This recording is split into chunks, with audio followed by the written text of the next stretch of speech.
Lámpara es tu palabra para mis pasos. Encuentro con la Biblia. Lámpara es tu palabra para mis pasos. Conscientes de que desconocer o ignorar las Sagradas Escrituras es desconocer o ignorar a Cristo, iniciamos hoy nuestro fascinante estudio bíblico. En este capítulo estudiaremos el libro del Pentateuco, conformado por 5 libros: Génesis, Éxodo, Levítico, Número y Deuteronomio. Los judíos lo llaman Torá, que suele traducirse en nuestras lenguas por ley. El Pentateuco es considerada la Carta Magna de Israel, puesto que contiene los principales fundamentos de la fe del pueblo escogido. Entre estos fundamentos tenemos la fe en Yahvé, creador y liberador, la convicción que tiene Israel de ser el pueblo elegido por Dios. El Pentateuco no es obra de un solo autor, ni fue escrito en una sola época. En él se narra, por ejemplo, la muerte de Moisés. Se da la lista de los reyes que reinaron en Edom antes de que Israel tuviese rey.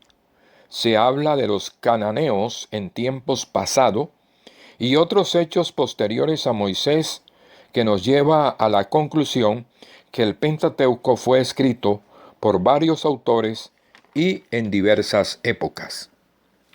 También el Pentateuco designa a Dios con diferentes nombres usados en varias épocas y etapas históricas por Israel. La experiencia histórica primordial de Israel en el Pentateuco es la epopeya del Éxodo. El ordenamiento jurídico del Pentateuco es el Decálogo, el Código de la Alianza, el Código Deuteronómico y la Ley de Santidad. Otro elemento fundamental del Pentateuco es la fe del pueblo en el Dios único, liberador y creador. La tierra conquistada en la que puede realizarse el pueblo cumpliendo su misión es el otro elemento primordial del Pentateuco.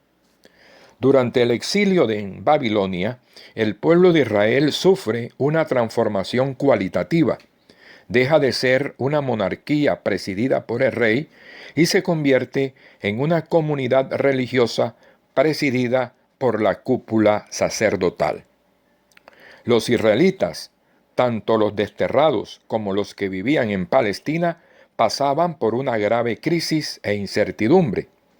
Los sacerdotes se proponen con su obra salvaguardar la identidad de Israel, alentar la fe y la esperanza en este momento de postración, y elaborar el estatuto e instituciones religiosas que van a configurar al Israel del futuro.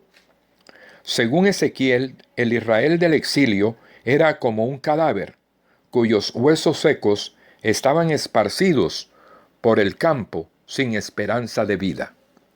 El pueblo de Israel vivía sin aliento de vida. Los sacerdotes reaccionan contra la desesperanza.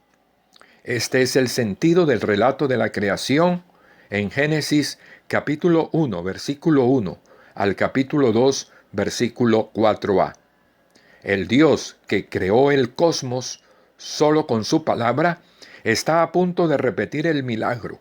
El Espíritu Divino va a soplar. Los huesos se van a recubrir de nervios, de carne y de piel, y se va a producir la reanimación del pueblo. Ezequiel 37, versículos del 1 al 14.